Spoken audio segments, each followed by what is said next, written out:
por qué se da, qué mitos hay, por qué situaciones podría o no podría darnos diabetes. A ver, ¿qué me pueden platicar de ahí?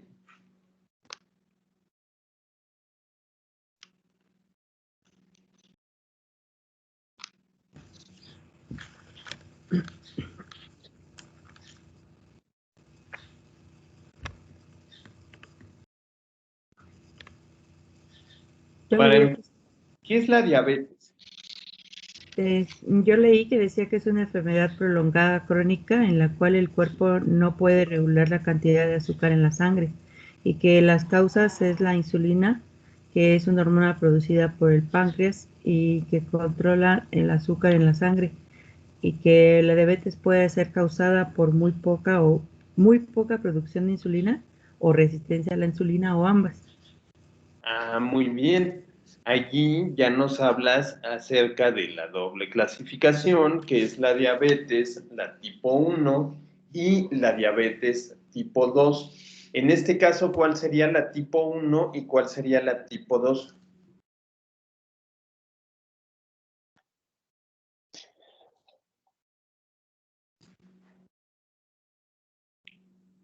La Mientras lo... uno sería donde Ajá, se, adelante. la uno es donde se genera poca insulina y la 2 es donde se hace resistencia a la insulina.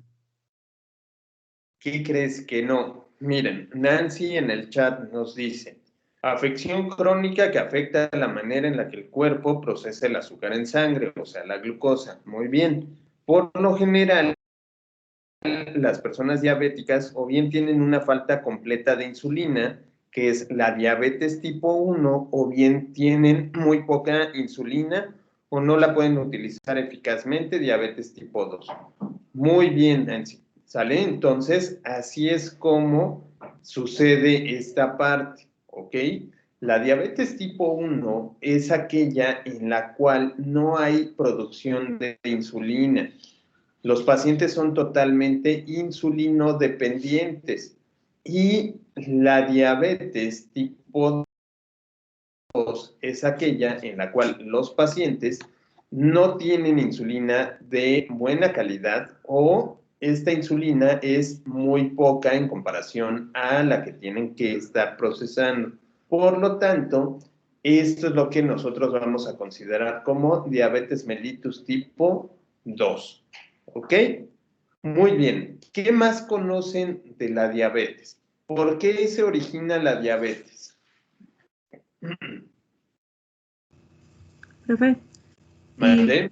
yo, bueno, yo leía, dice que la uno le da más a los niños y la 2 es para los adultos. Bueno, le da más a los adultos.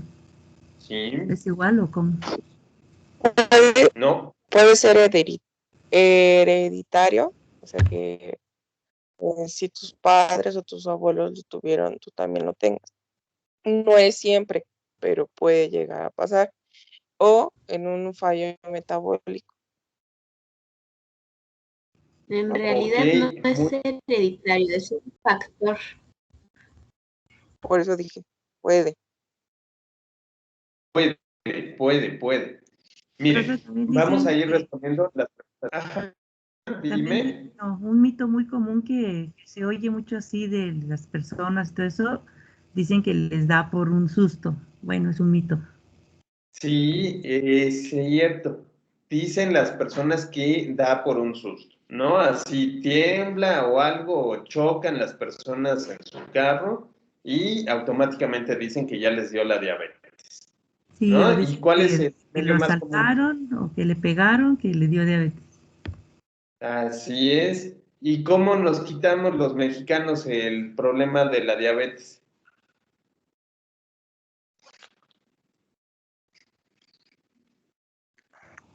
Pues con ese pretexto, ¿no?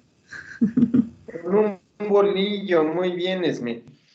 Nos dicen que con un bolillo te lo quitas, bueno, te comes el bolillo y ya está ahí, ¿no? Se quita esta cosa. Pero la diabetes no es así, no da por un susto y no se cura con un bolillo ni nada de esto. ¿Ok? Esos son dice Alma que con un pan, sí, imagínate, te comes una concha o un pan danés que tiene un buen de azúcar y pues ahí. Miren, lo que ustedes preguntaban, la diabetes tipo 1 se le considera también como diabetes juvenil porque tiene mayor afección en personas jóvenes, en los niños o en adolescentes. ¿Ok? Esta parte se da precisamente porque el páncreas no está produciendo nada de insulina. ¿Ok?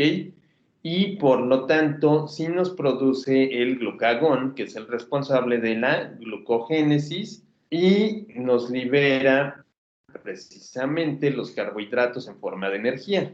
La otra, que es ya diabetes tipo 2, que se da en adultos, generalmente suele pasar durante la etapa adulta o la adultez y se da precisamente por la razón de que las personas no tienen adecuada calidad en su insulina. Es decir, a lo mejor estaban bien, pero por el estilo de vida o por alguna otra razón que más adelante vamos a ver, se le pudo haber detonado en esta situación y es lo que entendemos como la diabetes mellitus tipo 2. ¿Ok? Entonces, lo demás son mitos que están allí rondando. Nos dice Brian que también se genera en el embarazo. Sí, es muy cierto. El embarazo también nos puede ocasionar un tipo de diabetes que la vamos a conocer como diabetes gestacional. ¿Ok? Esta diabetes de tipo gestacional es aquella que se va a presentar únicamente durante el periodo de gestación.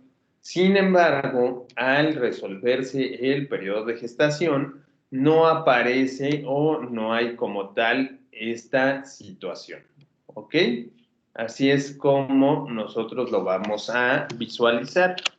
Posteriormente a ello, ahora sí, y ya que tenemos una idea de los tipos de diabetes que existen, ya podemos meternos más a fondo en esta parte, ¿ok?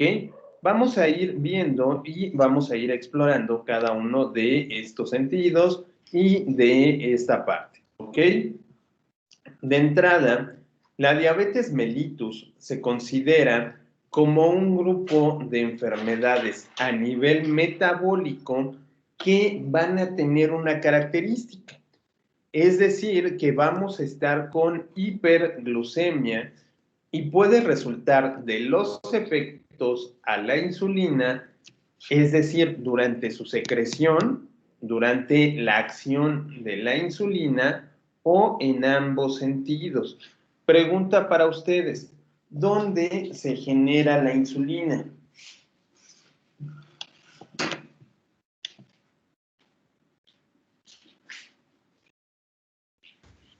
¿Se genera en el páncreas? El páncreas. Muy bien, en el páncreas. ¿En qué nivel o en qué región se genera la insulina? Ya vimos que en el páncreas, pero ¿en dónde?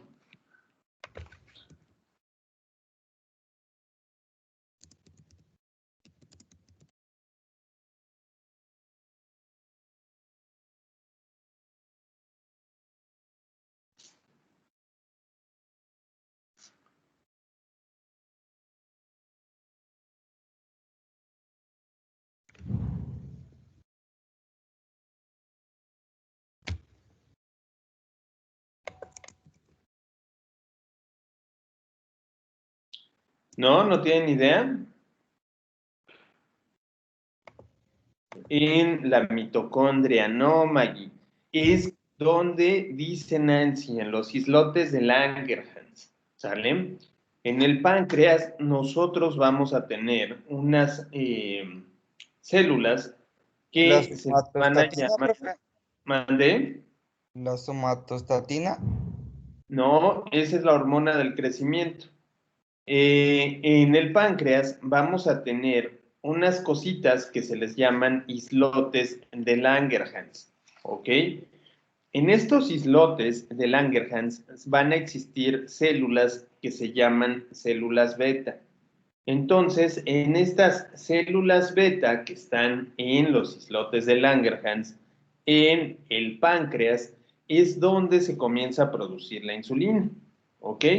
Entonces, la insulina va a estar allí propiamente y una de sus acciones es disminuir el nivel de glucosa en la sangre.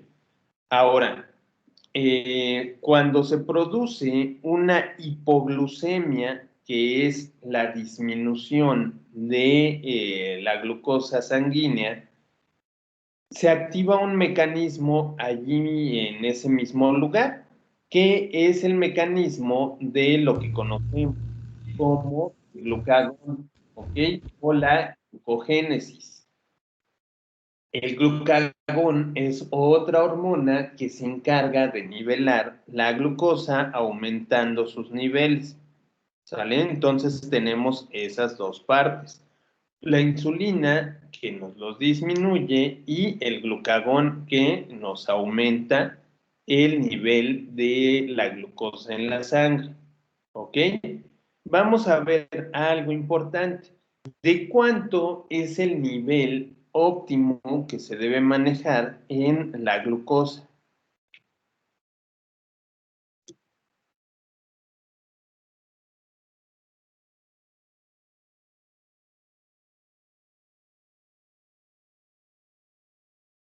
De 70 a 100. Muy bien, Nancy. ¿Qué crees? Que es hasta 110. Puede ser hasta 110. ¿Ok? La norma oficial mexicana, que me van a decir ustedes qué número es, ¿cuál es la de la control de la diabetes?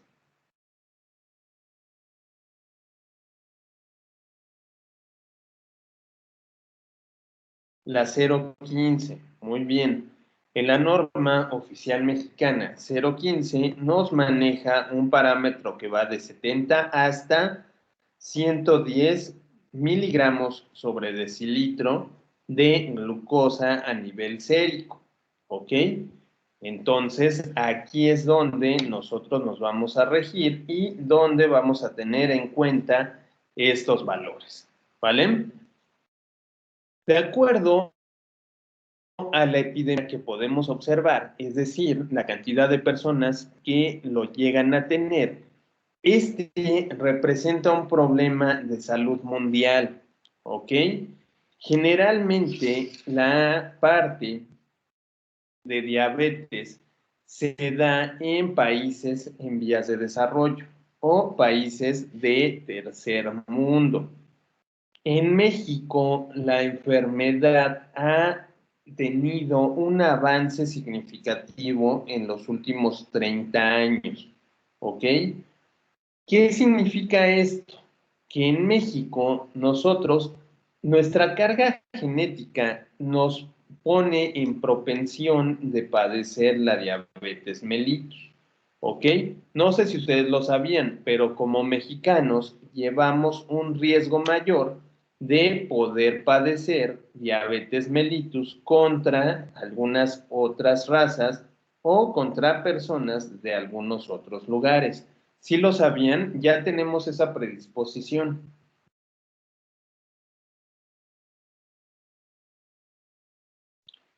¿No? ¿No lo sabían?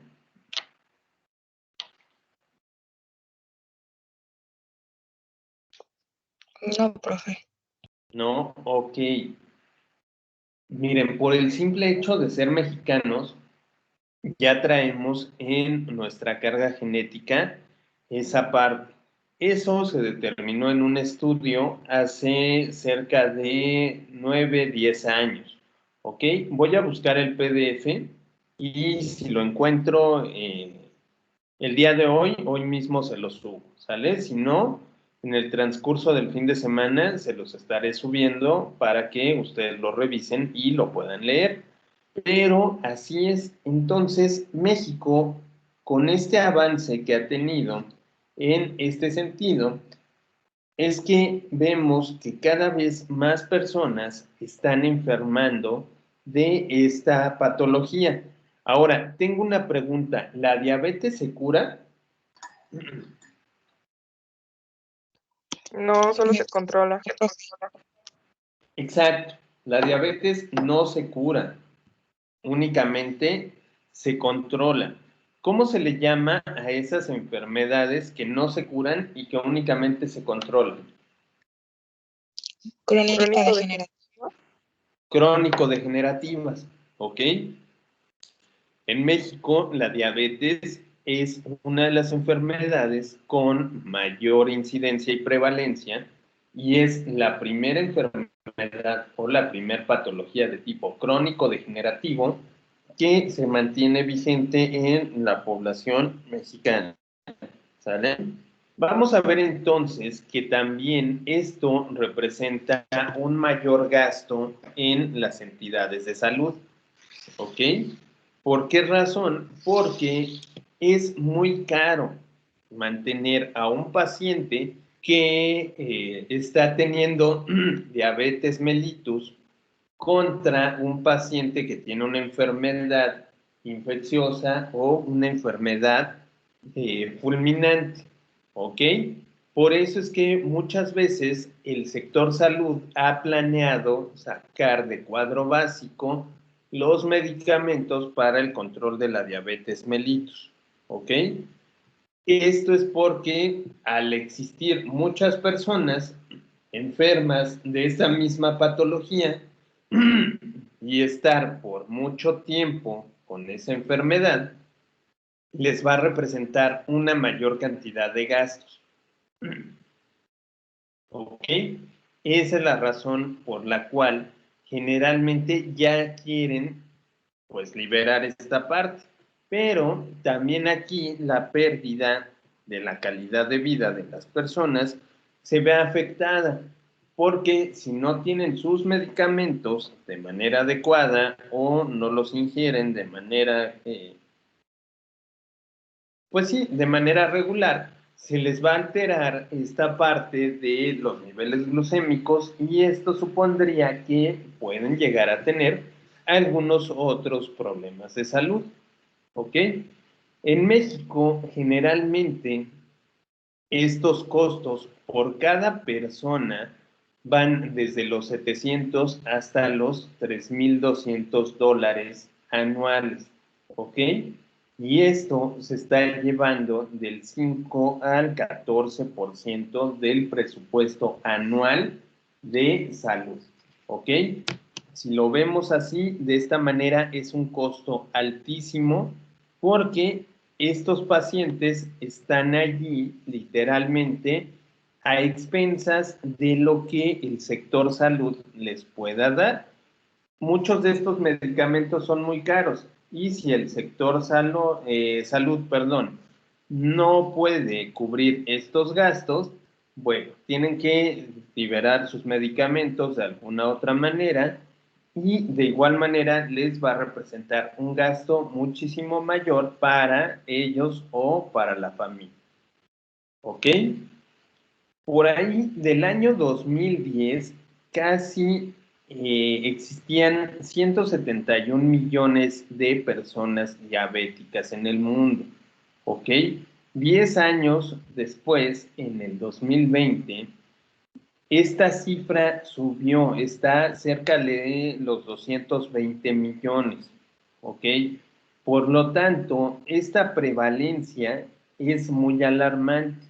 En vez de disminuir, avanzó. ¿Y esto qué significa? Que los estilos de vida, el sedentarismo, toda la solución que se ha planteado no está funcionando porque las personas continúan haciendo las mismas cosas y esto nos está aumentando la cantidad de pacientes con diabetes mellitus a nivel mundial, ¿vale? Donde se vio con mayor situación esta particularidad fue en la India, que tuvo cerca de 30 millones de personas con diabetes. Por ahí China estuvo con 20 millones y lo que es la parte de América Latina y el Caribe están aproximadamente con 13 millones. ¿Ok? Por lo tanto, el país que nos representa con mayor incidencia y prevalencia de diabetes mellitus es la India con 30 millones. ¿Ok? Y se tiene una estimación que por ahí cerca del año 2030 la cifra mundial va a aumentar hasta superar los 336 millones de personas en el mundo que tienen estas enfermedades o esta enfermedad crónico-degenerativa. ¿Sale? Entonces, es un tema de salud pública, es muy alarmante por esta situación y hay que ponerle especial cuidado. ¿Sale? Aquí en México, generalmente los lugares donde tienen mayor prevalencia de presentar esta enfermedad, lo estamos viendo en las áreas que son como Distrito Federal, como Nuevo León, en el área de Veracruz, del Estado de México, de Tamaulipas, Durango y San Luis Potosí. ¿Ok? Si ustedes se fijan, son las ciudades las tres primeras ciudades, que es la Ciudad de México, la de Nuevo León y la de Veracruz, son aquellas que representan una actividad económica mayor, ¿ok? O tienen ciudades grandes. ¿Por qué se imaginan ustedes que en Nuevo León, la Ciudad de México, Tamaulipas, Durango, el Estado de México, y estas áreas son las que presentan mayor cantidad de pacientes? ¿Por qué lo piensan ustedes? ¿O por qué será esta situación? Por la mala alimentación que llevan por la vida de trabajo. Ujú. ¿Qué más?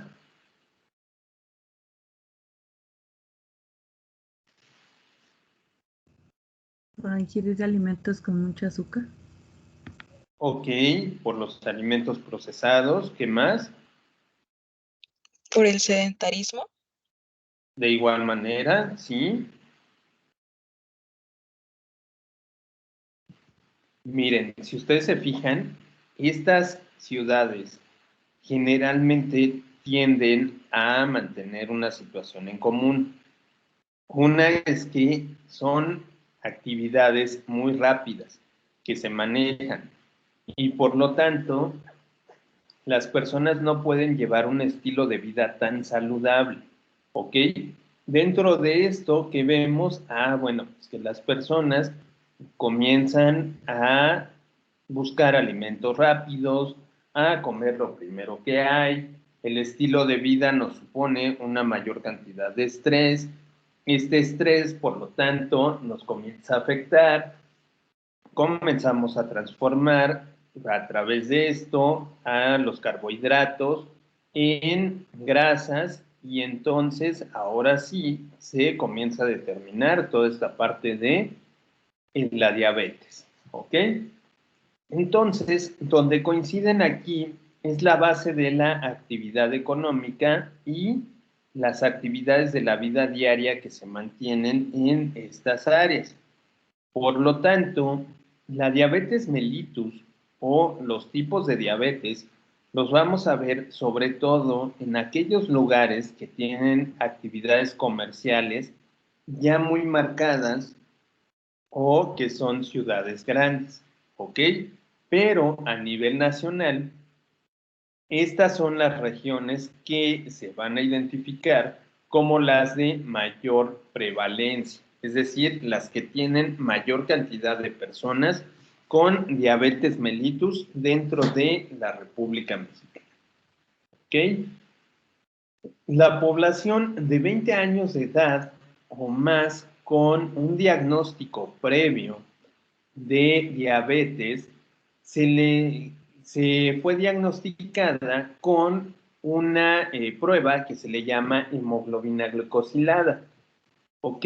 Y de esta prueba que se realizó, se observó que fue un 10% en mujeres y un 9.1% en hombres, lo cual significa que las mujeres en la actualidad están presentando mayor cantidad de incidencia y de prevalencia en lo que respecta a la diabetes mellitus, ¿ok? Es decir, las mujeres mayores de 20 años de edad son las que nos están presentando una cifra elevada de padecer esta patología. Ahora aquí, el porcentaje que se realizó o que se revisó como el más bajo se da en mujeres de 80 años o más y tiene un 6%, ¿ok? Y el más alto que se buscó o que se encontró fue el que estaba oscilando entre los 30 y los 39 años de edad con un 11.4%, contra el porcentaje que se ve para los hombres como el más bajo está entre los 20 a 29 años de edad con el 5.2%, y aquí hay una elevación excesiva si ustedes se dan cuenta. El que está apareciendo como un porcentaje mayor se da en pacientes de 80 años o más, que son de género masculino, y que nos representa un 20%. ¿Ok? Entonces, allí es donde va cuadrando estas cifras. Perdón, si es de 8 años o más, lo vemos en el 20%, y si nosotros lo vemos en esta prueba, es de 30 a 39 años de edad en mujeres con el 11.4%. ¿Ok? En este caso, o en esta razón, nos habla que los datos epidemiológicos, hay un poco más de 80% de personas con diagnóstico previo de diabetes que acuden para un tratamiento médico previo, ¿ok? Y de esta manera poder revisar o poder tener un medicamento que le indique obviamente el médico y que le permita tener su control, ¿ok? Y entonces 13% de los pacientes menciona que ha recibido o está recibiendo insulina y que puede ser como único tratamiento o en combinación para mantener esta área de su glucosa con algunos otros medicamentos vía oral, ¿ok? ¿Vamos bien hasta aquí o tienen alguna duda? Todo bien, profe. Ok. Bueno, la morbilidad de esta enfermedad crónico-degenerativa va en lo siguiente. Va a la diabetes tipo 2 como un 97% de los casos nuevos registrados. Es decir, está creciendo de manera exponencial esta patología. Al hablar que se está dando como un 97% de casos nuevos registrados, nosotros entendemos que año con año hay nuevos pacientes que se debutan o se descubren como pacientes diabéticos, ¿ok? Y esto es alarmante porque en vez de controlar la cifra, nos está aumentando. Y ese aumento quiere decir que no hay un control adecuado de estos factores de riesgo que nos pueden predisponer o nos pueden manifestar alguna situación anómala para para nuestros pacientes o para nuestra población en general. Y entonces, en el momento de que se ingresan los pacientes al área hospitalaria, vemos que comienzan a tener padecimientos ya asociados a la diabetes, entre los cuales hay complicaciones a nivel crónico, ¿ok? Pueden existir afecciones agudas como alguna situación en la cual se estén presentando infecciones o se estén presentando alguna otra situación, un coma hiperosmolar, alguna particularidad anexa, pero generalmente las complicaciones crónicas son las que van a estar manteniendo a los pacientes con visitas recurrentes o con visitas mayores al ingreso hospitalario. ¿Qué complicaciones crónicas se imaginan que existen o conocen ustedes en los pacientes diabéticos? A ver, ¿quién me las dice?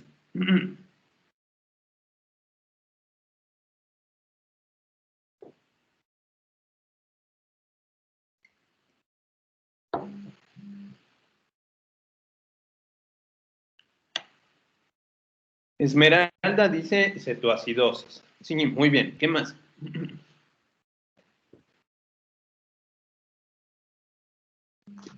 Puede ser el síndrome del pie diabético.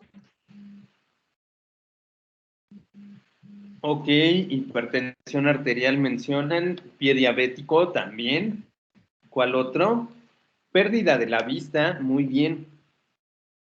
¿Verdad o mito? La insulina vuelve ciega a las personas. Creo que ya lo habíamos dicho.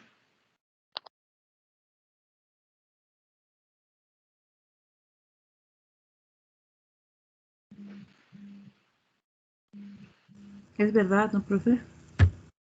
¿Es verdad? ¿La insulina vuelve ciega a las personas? No, es falso.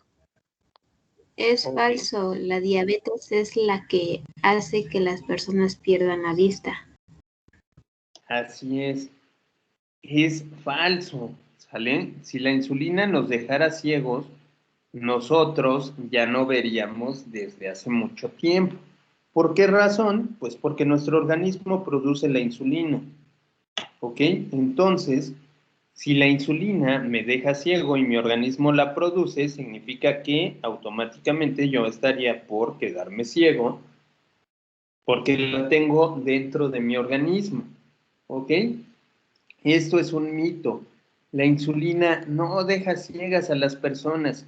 La ceguera viene por una consecuencia de retinopatía diabética en la cual no se ha tenido un control óptimo de la glucosa y entonces en este sentido si se comienzan a elevar estos grados o estos miligramos por decilitro, lo que sucede es que esta retinopatía diabética comienza con otra cosa que se le llama maculopatía y esto a su vez nos causa nos causa una degeneración en la retina.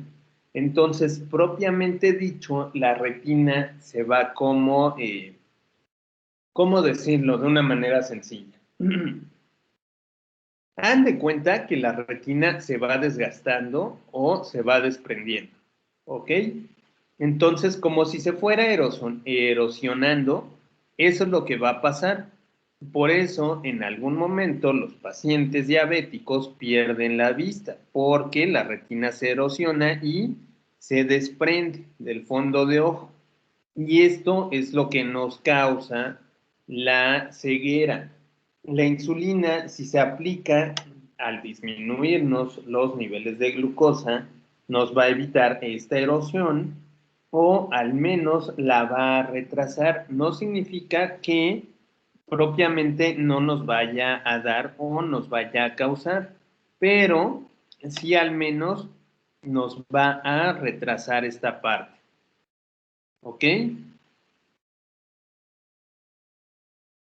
¿Sí? ¿Queda claro hasta ahí? Sí, profe. Ok, muy bien. De acuerdo a la clasificación que se da en 1997 por la Asociación Americana de Diabetes, o ADA por sus siglas en inglés, nos da una clasificación que aún se mantiene vigente. ¿Ok? Nos dice aquí que hay 4 categorías de pacientes y un quinto grupo de individuos que van a tener glicemias normales, pero nos habla que tienen un alto riesgo de poder desarrollar esta diabetes y por ende también un mayor riesgo cardiovascular. Ahora, vuelvo a hacer una pregunta. ¿Qué significa ser prediabético?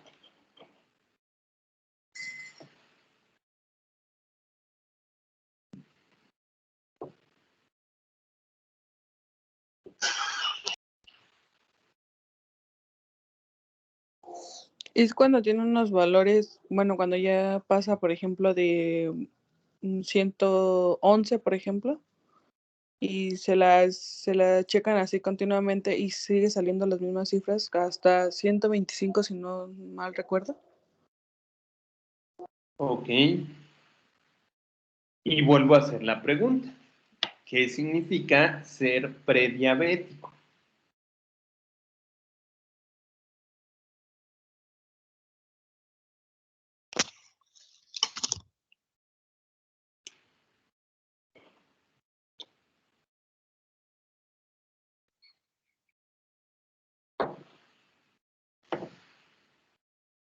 Nos dice Esme que por sintomatología lo es, pero no clínicamente comprobado.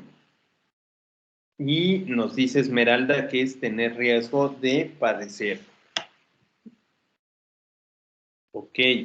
Y vuelvo a hacer la misma pregunta. ¿Realmente existe un paciente prediabético?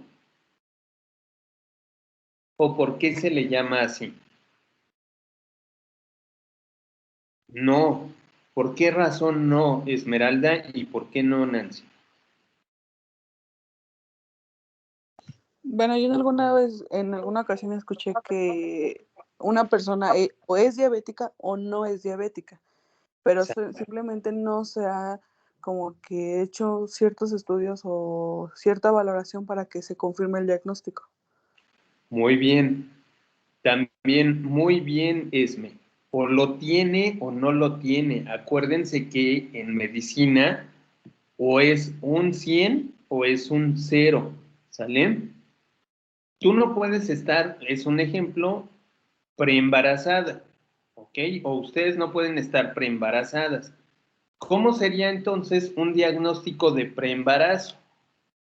¿Se han imaginado eso? Si existen los pacientes prediabéticos, entonces, ¿cómo es que no hay pacientes con preembarazo? Y si existen los pacientes prediabéticos, ¿cómo es entonces un diagnóstico de preembarazo? Ok, aquí o estás o no lo estás, o lo tienes o no lo tienes. Dice Esmeralda que se les llama pancita saludable.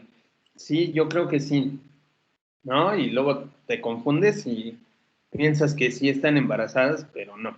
Pero, bueno, aquí volviendo a esta parte, o se tiene o no se tiene, es una totalidad, o hay o no hay diabetes o no hay diabetes, hay infarto o no hay infarto, o tienes neumonía o no tienes neumonía, o tienes bronquitis o no tienes bronquitis, ¿ok? Acuérdense que es un término muy común que se maneja, ¿no? Van al médico, generalmente médicos de antaño, y les preguntan que qué tienen. Ah, es que es prediabético, pero se tiene que cuidar, así como que, bueno, o la tiene o no la tiene, ¿sale? Esto se modifica y entonces ya no se llaman pacientes prediabéticos o ya no se refiere uno a ellos como, como pacientes prediabéticos. Se les dice pacientes con propensión o pacientes propensos a diabetes. Perdón. O pacientes con riesgo alto de diabetes, pacientes con riesgo alto de infarto, ¿vale? Entonces, no existe eso de prediabético.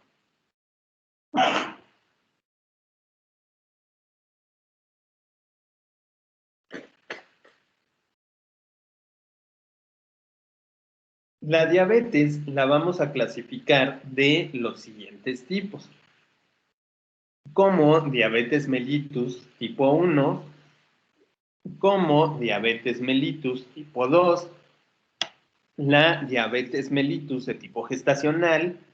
Vamos a visualizar aquí el riesgo que se incrementa para la diabetes mellitus y vamos a encontrar otros tipos de diabetes. ¿Ok? De acuerdo a la clasificación, la diabetes mellitus tipo 1 es aquella que va a estar caracterizada por una destrucción de las células pancreáticas. ¿Ok?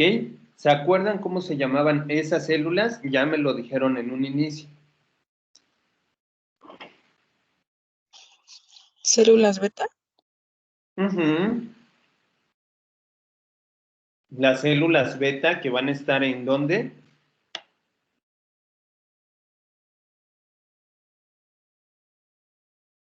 ¿Islotes de Langerhans? Muy bien. Las células beta que van a estar en los islotes de Langerhans. ¿Ok? Estas se van a destruir.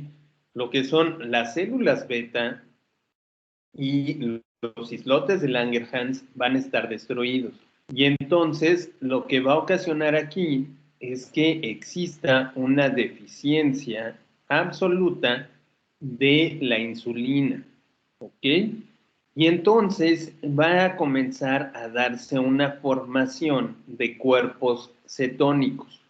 Estos cuerpos cetónicos surgen por la degeneración y por la oxidación de la glucosa. ¿Ok? El hígado comienza a tratar de metabolizar esta parte, pero al ser excesiva no la va a encontrar y esto a su vez nos va a originar o nos va a causar esa cetoacidosis. ¿Sale? ¿Qué pasa cuando hay una cetoacidosis? ¿Alguien sabe?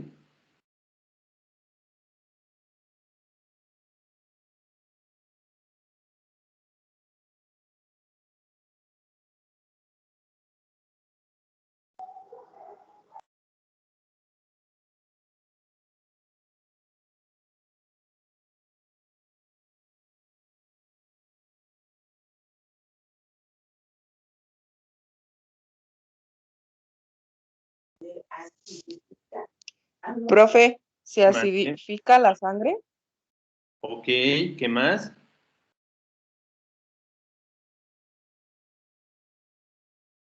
Produciendo cuerpos cetónicos. Sí, muy bien. Se vierte a la sangre y nos produce cuerpos cetónicos.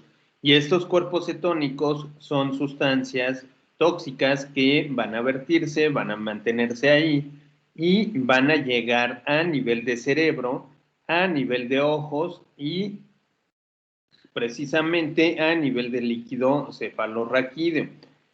¿Qué pasa con los cuerpos cetónicos si son elevados?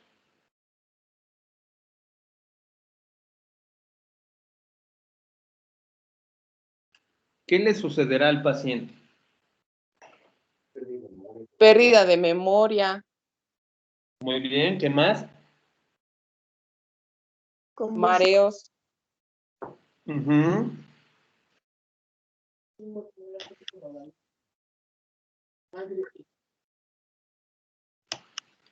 Pérdida de memoria, mareos, ¿qué más? Coma diabético. Muy bien, un coma diabético o coma hiperosmolar, ¿ok? Por eso es importante vigilar y mantener en un nivel óptimo la glucosa. Si la glucosa aumenta demasiado, nos va a originar un coma hiperosmolar o un coma diabético. ¿Qué pasa en el coma hiperosmolar? ¿Alguien sabe?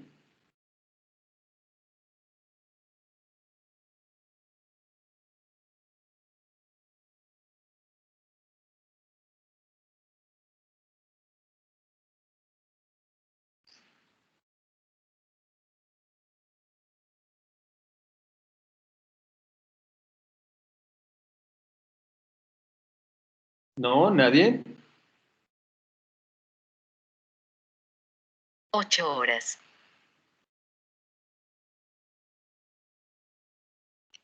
Ok, les platico. En el coma hiperosmolar lo que sucede es una parte que se le va a llamar encefalopatía diabética. ¿Ok? ¿Qué sucede ahí? El líquido cefalorraquídeo comienza a intoxicarse precisamente por los cuerpos cetónicos. Cuando hay un exceso de cuerpos cetónicos en la sangre, van a comenzar a circular en el organismo. Cuando llegan y alcanzan los niveles cerebrales, lo que va a suceder aquí es precisamente una pérdida de memoria, pérdida de conciencia, por ende se le conoce como coma hiperosmolar, y es generalmente cuando la glucosa alcanza niveles de más de 500 miligramos sobre decilitro, ¿ok? Los pacientes comienzan a tener una pérdida también de sensibilidad, lo cual se le conoce como neuropatía diabética, y esta neuropatía diabética lo que nos va a ocasionar es que no sientan lo que está sucediendo en su organismo, ¿ok? En términos sencillos, los pacientes pierden toda esta parte de proporción, de sensibilidad, de localización y no tienden a estar precisamente determinados para poder realizar actividades, ¿ok? Esta es una de las primeras complicaciones o de las más comunes con la diabetes, ¿ok? Esto hace que los pacientes con diabetes tipo 1 tengan la necesidad de mantener un tratamiento de por vida con insulina de tipo exógeno. ¿Qué significa esto? Que se les esté aplicando insulina todo el tiempo a través de las inyecciones o a través de la vía subcutánea. ¿Ok? ¿Esto para qué? Bueno, pues para mantener precisamente en un nivel adecuado la glucemia o la glucosa. ¿Ok? Vamos a ver entonces que pueden existir dos tipos de diabetes tipo 1, o hay dos subgrupos, mejor dicho. Uno que es el de el tipo autoinmune y otro que es idiopática, ¿ok? La que nosotros vamos a conocer como diabetes autoinmune es aquella que va a manifestarse con marcadores positivos de un 85 a un 95% de los casos, y se van a observar aquí anticuerpos anti-islotes. Es decir, estos anticuerpos anti-islotes nos van a decir que no hay aquí islotes de Langerhans porque el mismo cuerpo los estuvo destruyendo, ¿sale? Entonces, el organismo del paciente hizo esta destrucción y ese fue el motivo por el cual no se tienen o no existen estos islotes, ¿sale?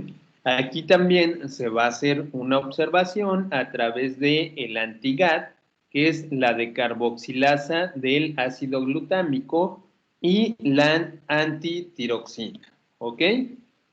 Esto lo vamos a ver sobre todo con la parte de la diabetes de tipo autoinmune. La que es de tipo idiopático, es decir, que se produce en determinado momento, pero no se tienen datos previos, es aquella que va a estar con un comportamiento metabólico similar, pero no hay marcadores de autoinmunidad. Es decir, esta idiopática de repente apareció, no apareció así por alguna razón, el organismo no la destruyó, no destruyó los islotes de Langerhans y únicamente llegó ahí, ¿sale? Puede ser que el paciente en un momento estuviera bien, que haya cursado años normales, pero solamente de pronto comienza esta destrucción y nos ocasiona la diabetes de tipo idiopático en el mellitus tipo 1. ¿Sale? ¿Sí queda clara ahí esa parte? ¿O tienen alguna duda para explicarles de una vez?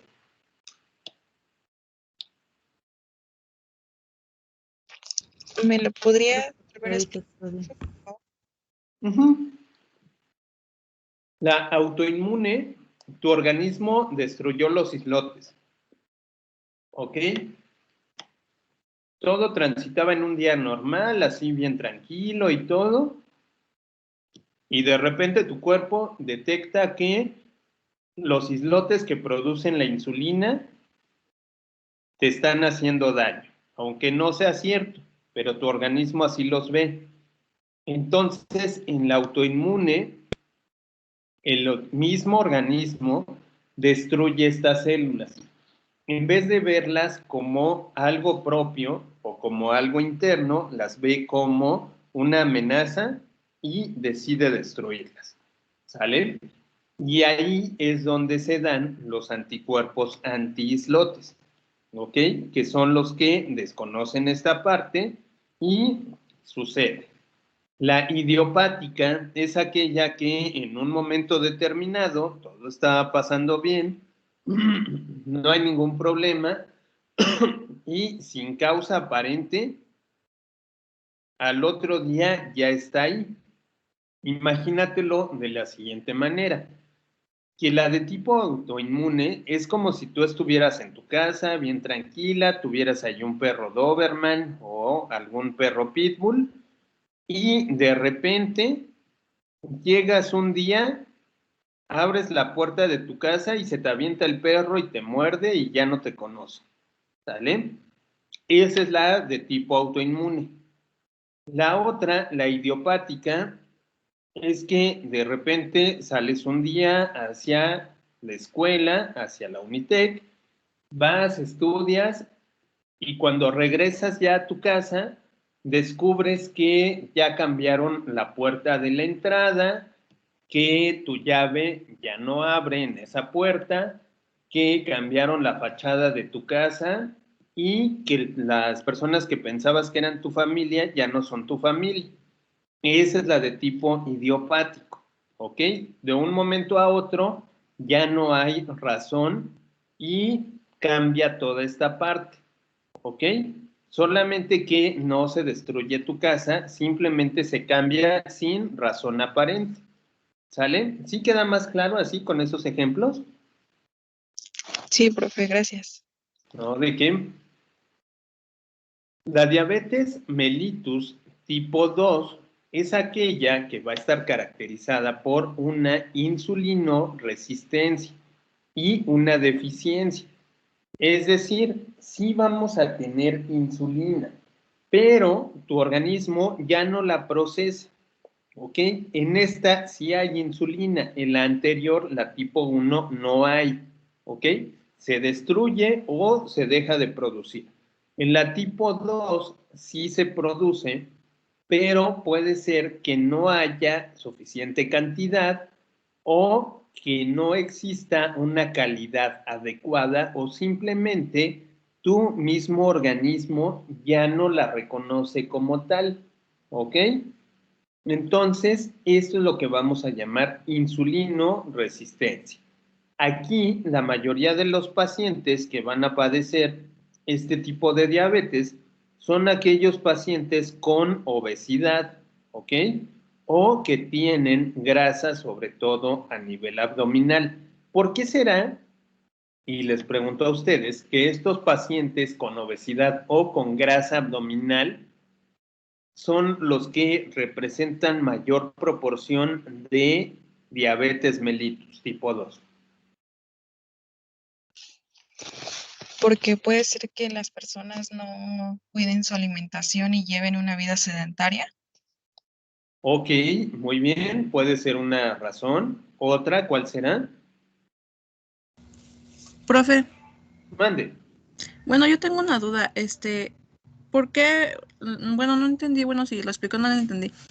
¿Por qué hay personas que cuando tienen diabetes en lugar de ponerse gorditos, pues se enflacan y se ven como que más viejos.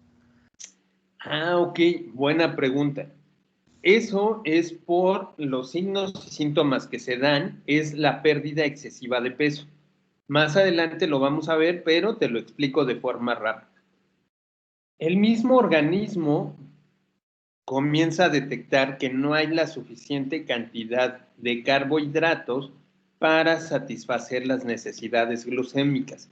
Como tu glucosa está por las nubes y está descontrolada a nivel metabólico, tu mismo cuerpo no detecta esos niveles. Está como confundido, pues. ¿Y qué hace? Comienza a tomar las reservas de energía que están precisamente guardadas en forma de grasa. Cuando se termina la grasa, aquí comienza a sacar la energía de los músculos. ¿Alguien sabe cómo se llama la glucosa que se guarda en los músculos?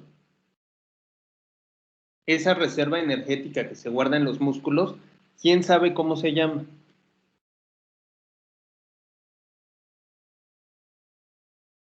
Comienza con gluco también. Sobre todo... ¿Glucógeno? Exacto. Muy bien. Ese glucógeno que estaba allí como reserva energética a nivel muscular es una parte que también le da volumen y le da nutrición. ¿Qué pasa cuando tu organismo ya detectó que no hay suficiente glucosa, aunque esté en 500, 600, pero él dice que no hay y la comienza a sacar de la grasa? Comienza esta disminución. ¿Qué sucede cuando se acaba esa grasa? Se va a los músculos y comienza a sacar el glucógeno.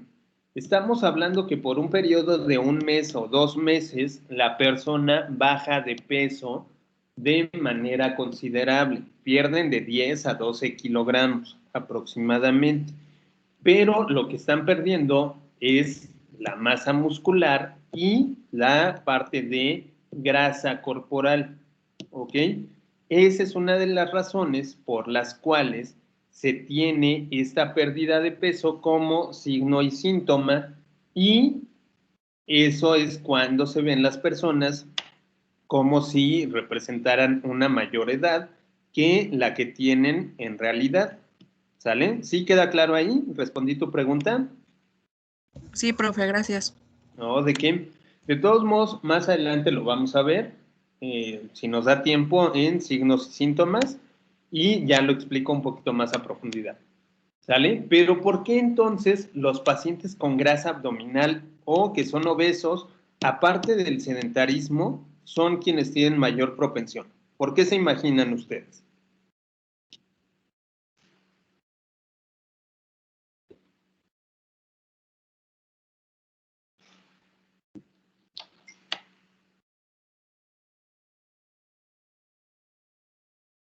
De entrada, ¿dónde está el páncreas?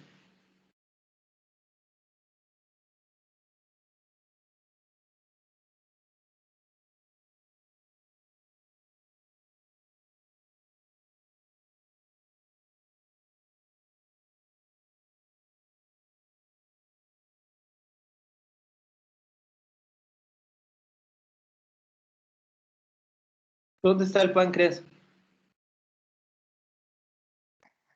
En el hígado. Ay, ¿cómo crees que en el hígado? Dice Landa que detrás, bueno, Montserrat, dice que está detrás del estómago, ¿ok? ¿En dónde está el páncreas? Acuérdense de sus regiones topográficas abdominales.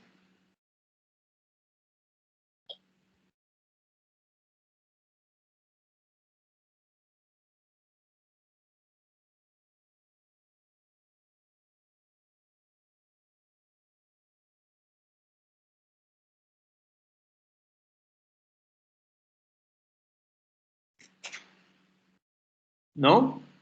En el epigastrio.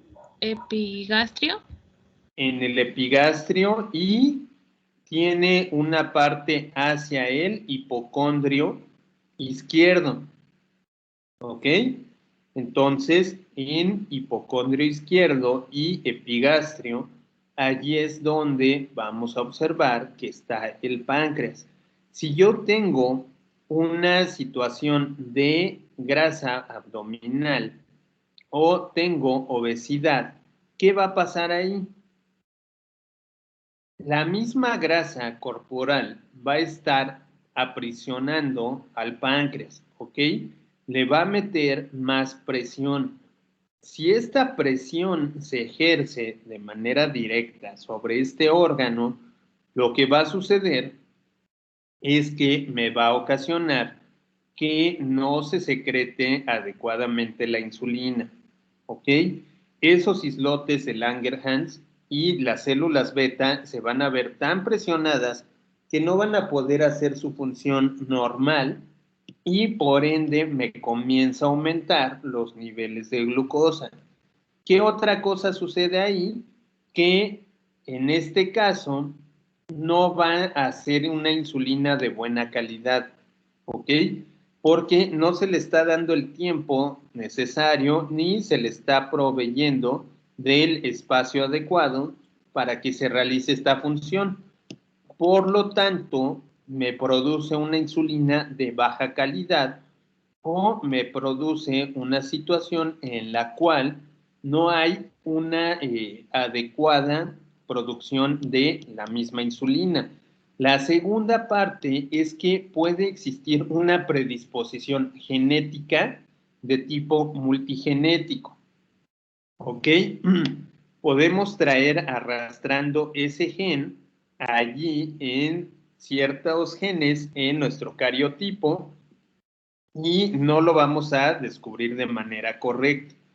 Cuando esto sucede, vamos a enfrentarnos a una situación predominante o una situación mayor, que es aquella en la cual no vamos a encontrar precisamente dónde existe este gen dominante o recesivo que nos está originando y que a lo mejor, aunque tú tengas todas las precauciones, te puede llegar a ocasionar una parte o un evento debutante de diabetes mellitus.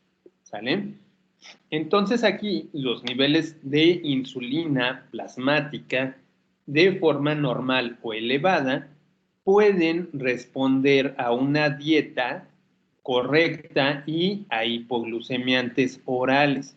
¿Ok? Generalmente, los pacientes que tienen diabetes mellitus de tipo 2 no requieren insulina, salvo en casos donde la dieta, el ejercicio y los medicamentos no estén funcionando de manera adecuada. En ese momento sí se va a requerir que se administre insulina. De lo contrario, no es necesario. ¿Ok?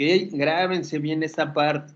No todos los pacientes diabéticos requieren la insulina.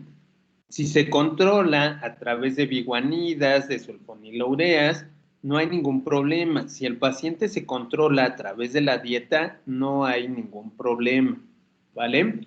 Pero si se le está dando un manejo de tipo ambulatorio y no está respondiendo, aun cuando sea diabetes tipo 2, se tendría que hacer una adecuación de insulina de tipo exógeno, ¿sale? Así es como va a funcionar. ¿Ok? ¿Dudas hasta aquí?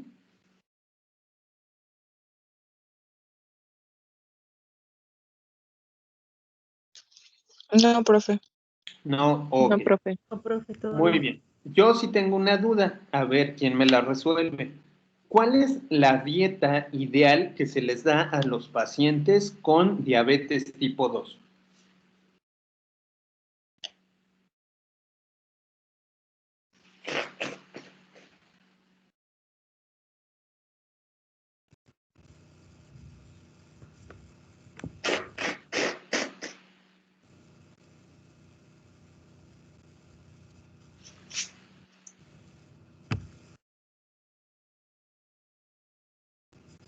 Vegetales de hoja verde, profe. Ok, ¿qué más? Pescado. Pescado. Ok, ¿qué tipo de pescado? El graso. ¿Cómo cuál? eh, Sería como el... Ay, pues, ¿cuál sería? Pescado. Ok, dice Mireya que reducir la sal, ¿sí? ¿Qué más? ¿Qué tipo de Limitar los pescado? alimentos con altos contenidos de azúcar. Evitar alimentos con altos contenidos de azúcar, muy bien, o no consumir azúcar. Comer porciones pequeñas a lo largo del día. Ok, muy bien. Comer menos grasa. Muy bien, en este caso, el pescado que decía su compañera, sí lo puede consumir, pero es el pescado que se llama salmón, ¿ok? El salmón sí les va a ayudar mucho a los pacientes diabéticos. Y sí tiene mucha grasa ese pescado, pero es grasa de tipo omega 3, ¿ok? Entonces nos va a ayudar a limpiar las arterias y limpiar toda esta parte. Por lo tanto, sí se recomienda que consuman este tipo de alimentos. Pero aquí hay una parte también importante. Ese pescado es muy caro y no todos los pacientes pueden hacer uso de ese alimento. Entonces, habría que revisar bien qué alimento sí puede consumir. ¿Qué otro alimento puede consumir un paciente diabético? El huevo, profe. Huevo, ok. ¿Cuál más? Y por ejemplo, las nueces que no traen, bueno, son grasas naturales, ¿no? Ok.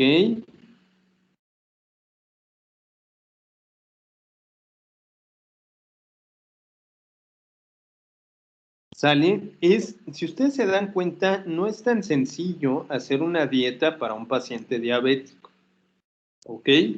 Deben de consumir comidas así pequeñas, pero a sus horas, ¿ok? Entonces, con esto nosotros comenzamos a determinar las partes en las cuales estos pacientes deben de manejar ciertas dietas, ¿ok? O ciertos alimentos. Por ejemplo, ¿un paciente diabético podrá comer sandía? No. No. ¿Ok? ¿Por qué razón? Según, pues según la fruta, Tiene ¿no? mucho Porque azúcar, es ¿no? la fructosa que tiene mucho azúcar, ¿no? Ok, tiene mucha azúcar, mucha fructosa. Ok, muy bien. Y Entonces, me parece que en las frutas amarillas también tienen demasiada fructosa, entonces no deben de consumirlas. ok, entonces tampoco puede consumir naranja, no puede consumir piña, ok. Hay que ver también cuáles son las frutas indicadas que sí puede y cuáles son las que tiene restringidas. Aunque les voy a comentar algo. Un paciente diabético sí puede comer sandía, sí puede comer piña, sí puede tomar naranja, siempre y cuando cumpla tres condiciones. Una, que esté bien controlado de su glucosa. Número dos, que lo haga de manera esporádica. Por ejemplo, si hoy comió sandía, mañana no va a comer piña ni naranja. ¿Ok? Va a dejar pasar por lo menos 15 días entre cada uno de estos alimentos. Es decir, si hoy se le antojó una rebanada pequeña de piña o de sandía o media naranja, no los va a consumir hasta dentro de 15 días. Estamos hablando que por ahí del día 20 de febrero podría volver a consumir otro pequeño pedazo, ¿ok? No es que lo haga de manera repetitiva, pero siempre y cuando tenga un manejo adecuado.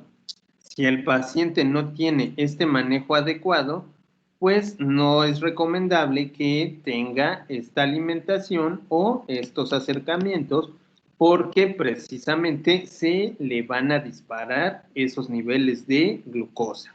¿Ok? ¿Sale? ¿Sí quedamos claros hasta ahí con esto? Sí, profe. Muy bien.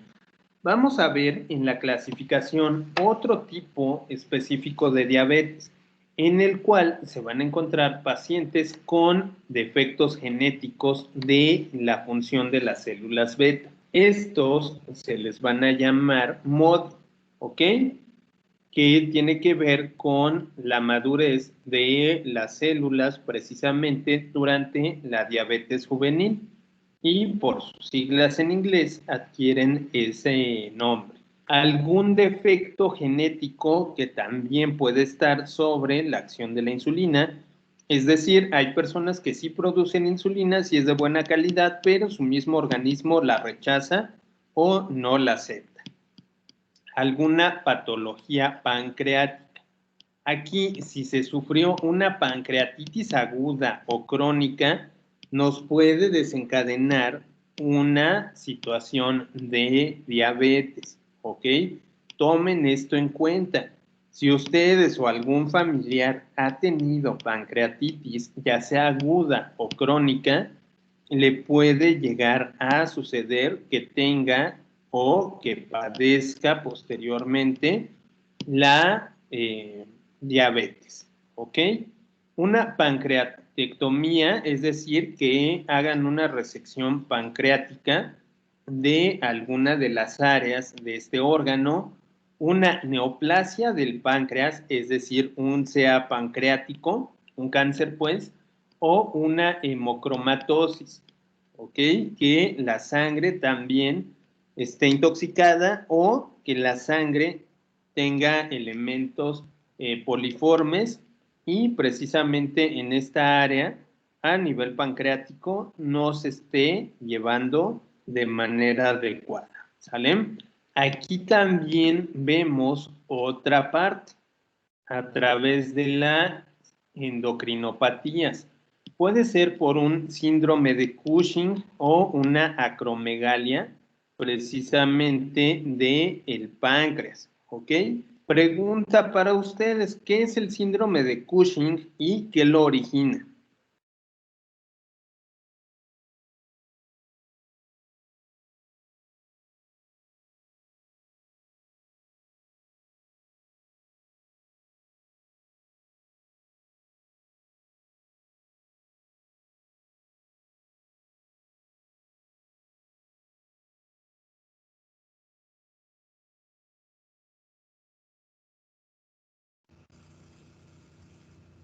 Que es un trastorno hormonal que es causado por la exposición prolongada de un exceso de cortisol en la hormona producida por las glándulas adrenales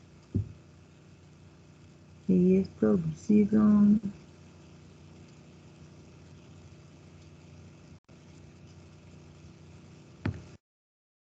¿Sí? ¿Vas bien? En este caso, el síndrome de Cushing se da como consecuencia del uso excesivo del cortisol o de los corticosteroides. De hecho, se le llama hipercortisolinemia, algo así. ¿Ok? En este caso, vamos a encontrar que hay un daño a nivel pancreático, hay un daño a nivel renal y hay un daño a nivel hepático. Ok, este síndrome de Cushing nos puede desencadenar que tengamos propiamente ya esta particularidad de disposición a la diabetes mellitus. ¿Ok? La acromegalia o la parte del crecimiento pancreático, también aquí nosotros podemos visualizar qué está sucediendo y cómo está funcionando esta parte de aumento de tamaño, pero disminución de nuestra calidad. ¿Ok?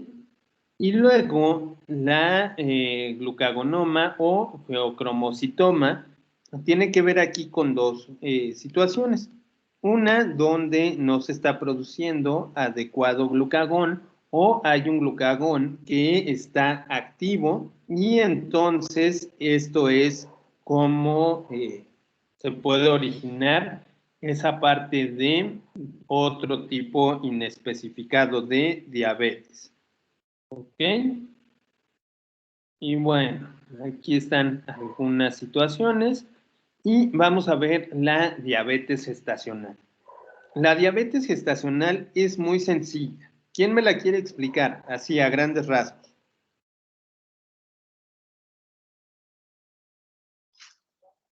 Se da solamente las personas que están embarazadas y me parece que nada más en el tiempo de su embarazo. Después como que desaparece, ¿no? Ok. ¿Se puede presentar posparto o únicamente es durante la gestión? Digo, la gestación.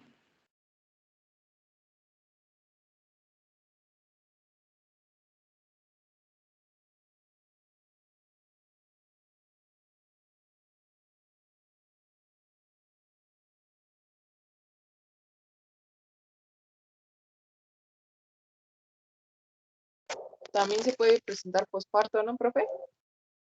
Ok, ¿qué creen? Que la diabetes gestacional es únicamente en el momento de la gestación, cuando después se presenta o se le conoce como posparto, ya es otro tipo de clasificación que ya podría entrar en diabetes tipo 2, ¿ok?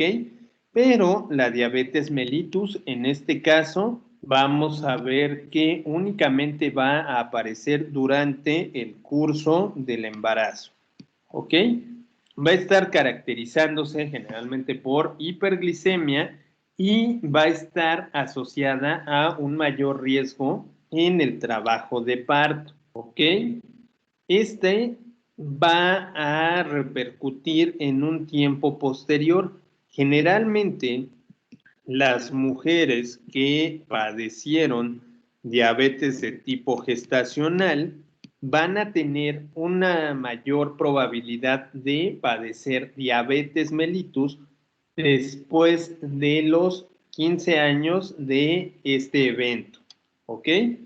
Entonces hay que vigilar bien a estas pacientes porque pueden desencadenarse un tipo de diabetes mellitus, pero a consecuencia de esta primer diabetes gestacional, ¿ok?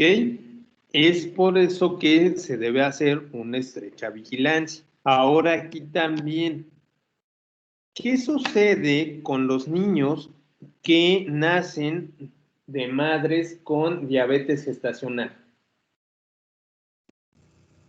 La adquiere también, ¿no? La adquiere también. ¿Y qué pasa entonces?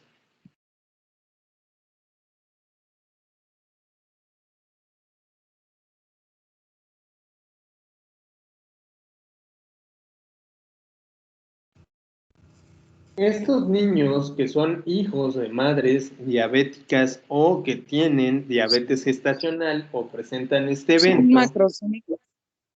exactamente, llegan a ser macrosómicos. ¿Y qué pasa si son macrosómicos? Va a repercutir en su estado de salud posterior, ¿ok? Lo cual significa que muy seguramente estos niños también nos van a presentar diabetes en su vida adulta, pero van a requerir cuidados muy específicos porque al no tener esta situación de glucosa tal como se estaba llevando a cabo en la parte interna, nos va a dar una hipoglucemia y nos pone en riesgo a nuestro producto recién nacido. ¿Ok? Por eso es importante que lo tengamos en cuenta y que precisamente estemos vigilando o estemos al alcance de este tipo de pacientes siempre, ¿vale? Pregunta, ¿a partir de qué semana de gestación se puede detectar la diabetes gestacional?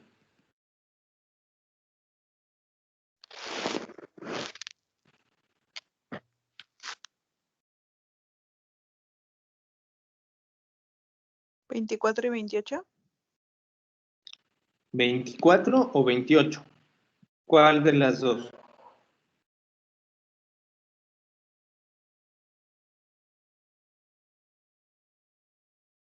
En la semana 24. Ok, a partir de la semana 24, yo ya puedo detectar a una paciente con diabetes gestacional. Ok, antes de eso yo no la puedo detectar. Ok, ¿qué significa? Que a partir de esta semana yo debo mantener un cuidado muy especial o muy específico porque este producto puede ser macrosómico. Y si es macrosómico, puede tener otras consecuencias que ya las mencionamos.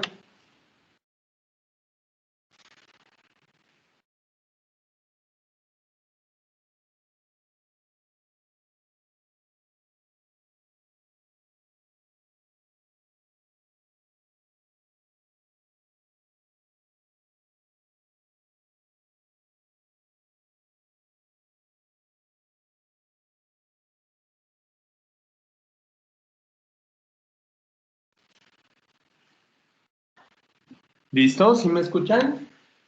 Bueno. ¿Sí? ¿Me escuchan bien? Sí, profe. Sí. Sí. Es que es una pregunta, pero creo que no me escucharon. ¿Qué pasa entonces cuando se detecta posterior de las 24 semanas la diabetes gestacional?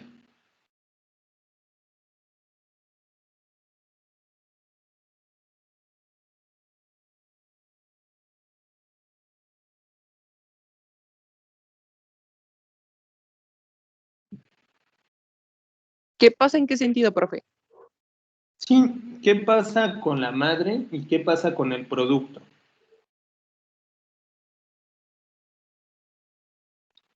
Supongamos que se detecta hasta las 32 semanas de gestación.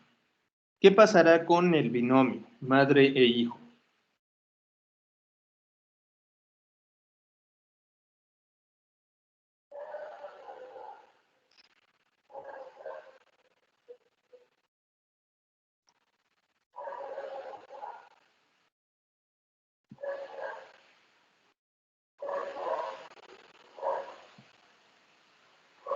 Una consecuencia ya la vimos, que es el que el producto sea macrosómico. Pero, ¿qué pasa con la madre?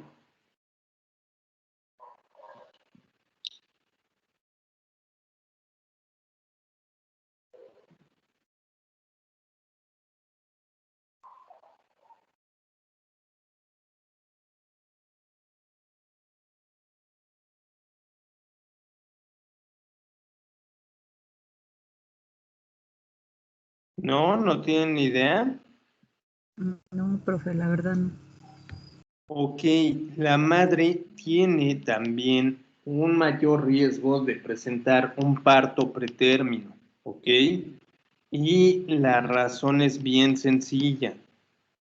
Esto se da precisamente porque también el mantener este nivel elevado de glucemia nos desencadena un trabajo de parto semanas antes de que sea la fecha o que se cumplan las 36 semanas de gestación.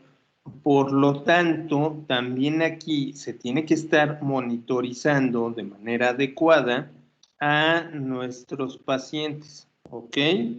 En este caso, si no los monitorizamos de forma adecuada, lo que sucede es que puede ocurrir aquí una situación en la cual nuestros pacientes tengan este parto anticipado, ¿ok? O este parto pretérmino. Por lo tanto, es muy importante que ustedes tengan especial vigilancia con estos pacientes. Ahora, hay dos Pero, tipos de... Mande.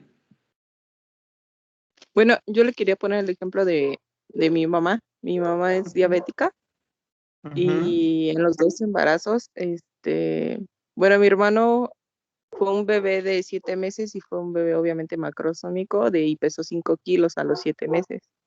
Okay. ¿Y tu Un bebé. mamá desarrolló diabetes gestacional o ya estaba diagnosticada previo? Pues según los doctores, eso fue lo que dijeron, que mi mamá ya tenía diabetes desde la infancia, pero nunca se había dado cuenta. Entonces, pues en el embarazo se le complicó más y ahí fue cuando se la detectaron. Ok, muy bien, muy buen ejemplo, muchas gracias. Esa es la principal complicación por la cual hay que tener especial cuidado con estas pacientes, ¿sale? Entonces, estas pacientes son de alto riesgo. Tenemos que ver que realmente se esté llevando un seguimiento adecuado hacia estas situaciones porque pueden desencadenar, ya lo vieron, su compañera ya tuvo esta experiencia de un parto pretérmino, ¿ok? De un producto macrosómico, ¿ok? Entonces, esta es la razón principal que deben mantener ahí. Ahora, en base a ello, tenemos un riesgo incrementado en estas pacientes.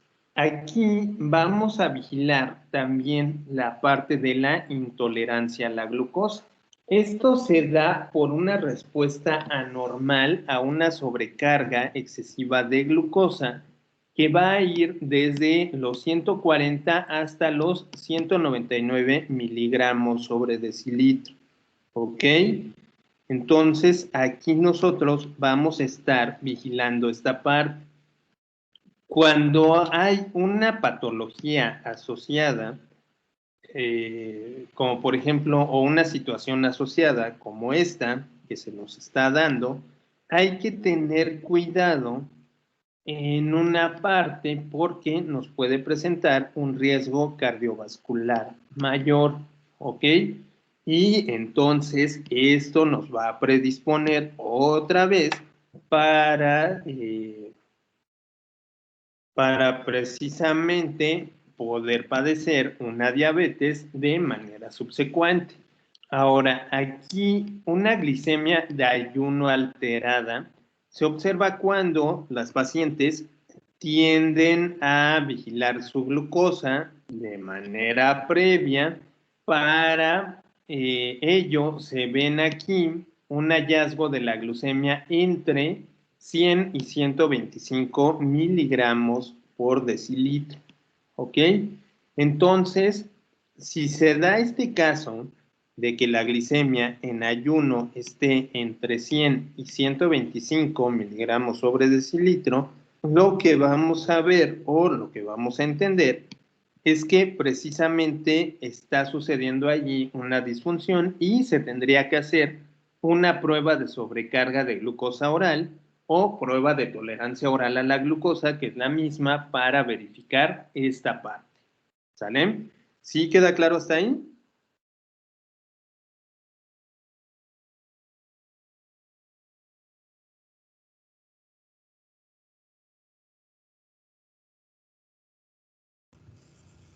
Sí, profe. Bueno, por el momento yo sí. Ok. ¿Los demás, alguna duda que tengan? No, profe. Ok. Bueno, vamos a ver la etiología, es decir, las causas. Generalmente, ya lo vimos aquí, que esto puede ser por una deficiencia o una situación que se dé, en este caso,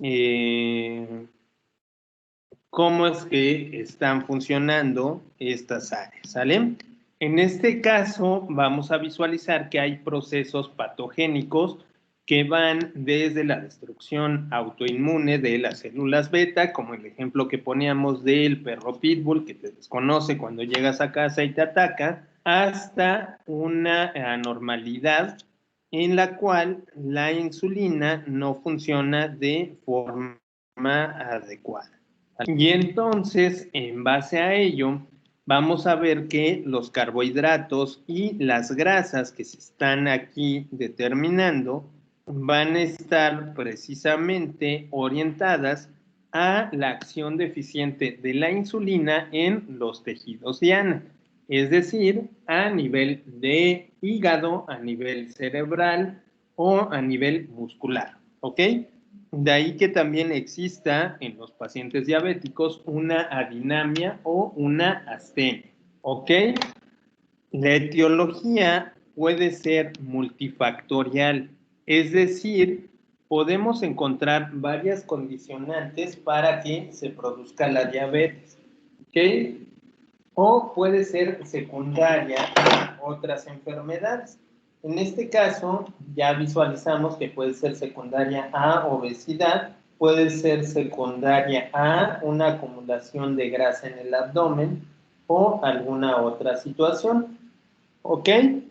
O puede ser consecuencia de procesos quirúrgicos como el que visualizábamos donde se hace una resección de tejido pancreático o existe una pancreatitis y esto también nos va a afectar y nos va a dar como consecuencia la aparición de la diabetes. ¿Ok?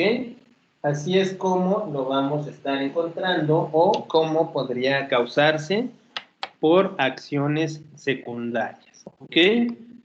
Entonces, la diabetes mellitus tiene factores inmunológicos extrínsecos, es decir, por fuera, a nivel farmacológico, a nivel infeccioso y a nivel genético. ¿Ok? De acuerdo a la fisiopatología, aquí el páncreas es un órgano que va a ser prolongado en un sentido transverso, es decir, no va a estar en alguna otra forma, sino que directamente va a estar como acostado. Va a abarcar del epigastrio y una parte del hipocondrio izquierdo, ¿ok?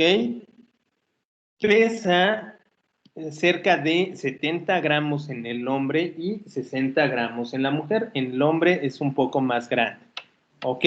Mide de 16 a 20 centímetros de longitud desde la parte del cuello hasta el cuerpo y es una glándula de secreción mixta, ¿ok? Puede ser exócrina o endocrina, ¿vale?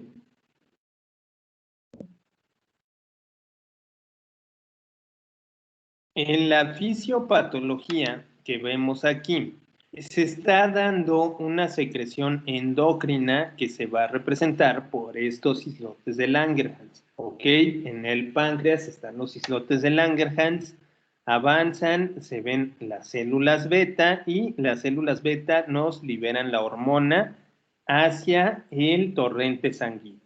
Hay cerca de 2 millones de islotes y estos islotes van a tener 4 tipos de células de forma directa, ¿ok?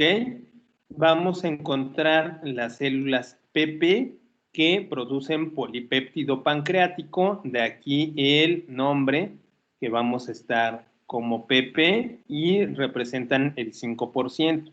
Las células delta que nos producen un 10% de la secreción pancreática y nos van a dar como función exócrina la liberación de la somatostatina. Hace un ratito yo les dije qué era la somatostatina. ¿Quién lo recuerda?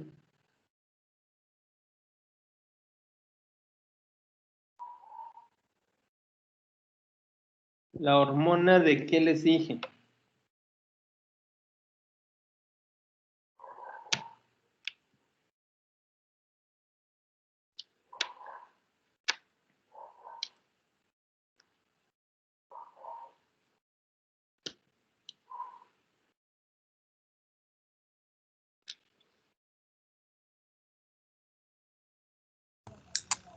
¿Hormona peptídica, profe? No, ¿la hormona de quién?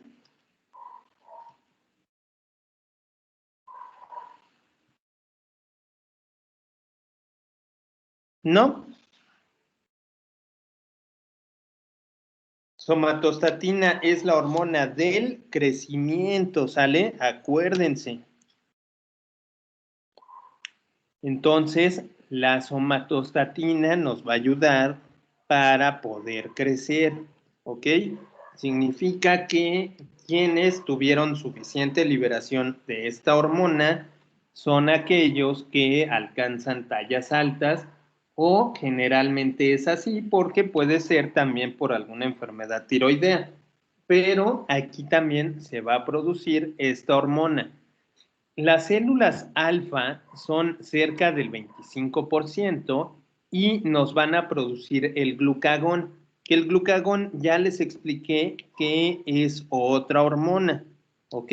¿Qué va a hacer esta hormona, el glucagón?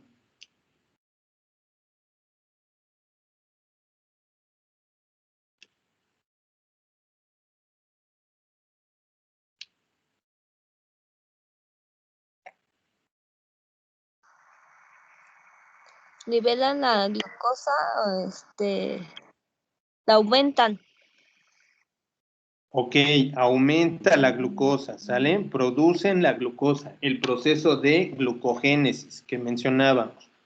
Entonces, el glucagón es lo contrario a la insulina, ¿ok? Y las células beta, que son cerca de un 60% del total de células pancreáticas, nos van a producir la insulina, ¿sale? Me voy a saltar un poquito esto para que veamos a dónde va a ir la insulina, ¿ok? La insulina va a estar en diferentes áreas, es decir, no va a estar siempre en el mismo lugar.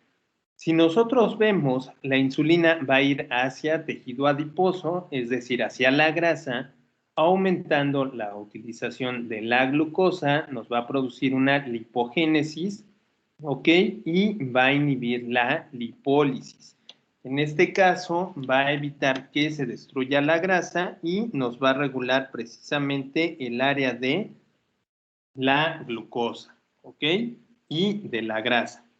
El tejido muscular, cuando está con la insulina, nos va a aumentar precisamente la utilización de la glucosa con la síntesis de glucógeno y una síntesis proteica, ¿ok? Nos va a inhibir la proteólisis, es decir, va a evitar que haya una destrucción muscular o de las proteínas.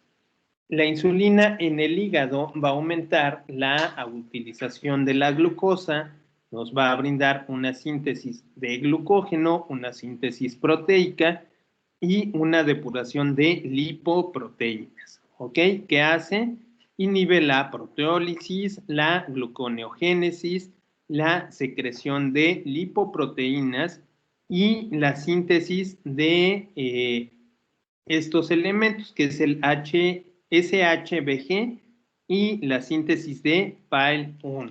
Estos elementos van a estar aquí, son de los que estábamos observando durante las vías de glucosa, que tienen que ver con los péptidos de tipo C, las cadenas A, las cadenas B de insulina, y los péptidos que nos liberan o son precursores de la preinsulina, ¿sale? Entonces, estos son los que están aquí marcados. A nivel de endotelio, es decir, a nivel vascular, nos va a aumentar la vasodilatación, es decir, nos va a ayudar a que exista una manera adecuada de vasodilatación y nos va a inhibir la agregación plaquetaria, ¿ok? Es decir, nos evita los coágulos sanguíneos, ¿vale?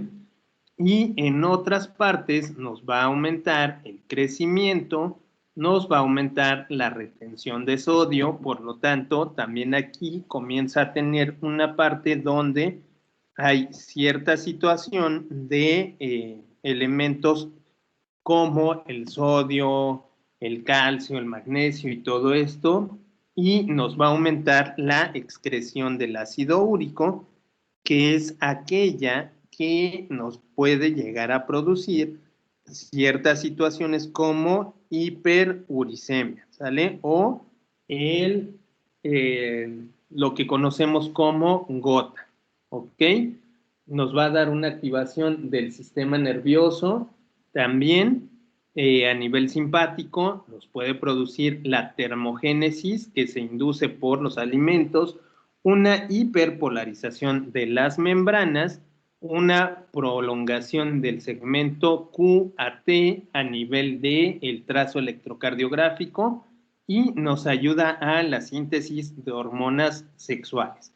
Si nosotros entendemos todas estas partes, es precisamente cómo va a estar funcionando y cómo nos va a estar dando esta situación hacia las otras partes de radicación que nosotros vamos a encontrar en pacientes diabéticos, y allí también vamos a entender por qué muchas veces los pacientes diabéticos no logran tener buenos cuidados o no logran tener ciertas actividades que realizaban de manera anterior. ¿Ok? Aquí estamos viendo algunos transportadores de glucosa y vamos a ver qué son las incretinas. ¿Ok? Incretinas vamos a encontrar que son hormonas que se segregan por células de endocrinas del intestino. ¿Ok? Es decir, también en el intestino vamos a tener células que nos van a secretar esta hormona, que es la incretina. Estas van a influir en homeostasis a través de la glucosa en ciertas acciones múltiples y van a incluir la secreción de la insulina, que va a ser dependiente de glucosa y nos va a brindar la supresión del glucagón. ¿Ok? En este caso, estas incretinas, vamos a visualizar que van a estar suprimiendo esto a nivel postprandial y nos van a dar un retraso del vaciamiento gástrico. ¿Ok? Entonces, cuando esto se altera, nos va a describir un fenómeno que se le llama efecto incretina.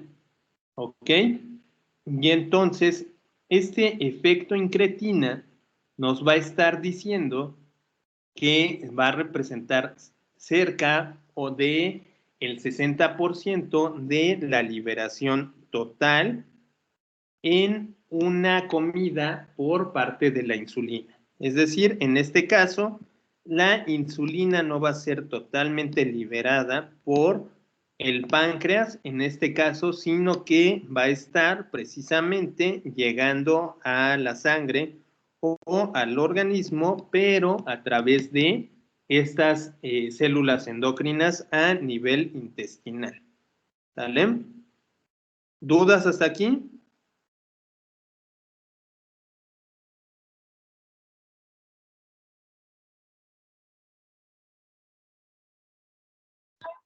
No, profe. No, profe, todo bien. ¿No? Ok. Bueno, miren, todavía nos faltan varias diapositivas, ya no vamos a alcanzar a verlas, pero se las subo al Blackboard, ¿sale? Recuerden que siempre vamos a estar viendo las sesiones programadas en el área de contenido semanal. Entonces, allí busquen los links. También busquen allí la parte de estas diapositivas y les iba a comentar. Ya tenemos la indicación de ya no subir las presentaciones como tal, ¿ok? Entonces, esta parte ya no la vamos a estar subiendo como presentación, sino que les voy a subir un link que va a estar en el YouTube, y entonces allí van a poder entrar ustedes a revisar precisamente los contenidos que estemos viendo. ¿Vale? ¿Alguna duda que tengan? Sí, profe. ¿Y las Sí. clases grabadas también? Sí, así es. Las clases grabadas van a ser las que se van a subir a través de el YouTube.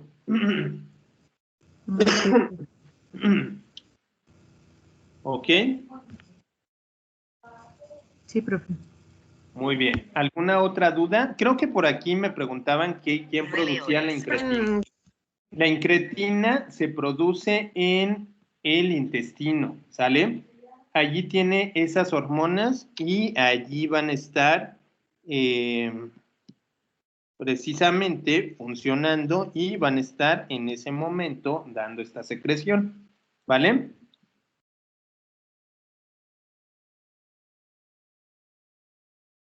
¿Alguna otra duda?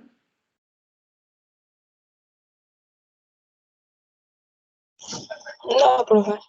Bueno, entonces cuídense mucho. Nos vemos el día martes. Sí, todavía van a estar disponibles ahí. Esas no las voy a quitar, ¿sale? No, no las voy a quitar. Ahí se quedan, ¿vale? Entonces cuídense. Nos vemos el día martes. Que tengan buen fin y cuídense mucho, ¿vale? Sí, profe, gracias igualmente. Gracias. Nos Gracias. vemos. Bye bye. Ahí está.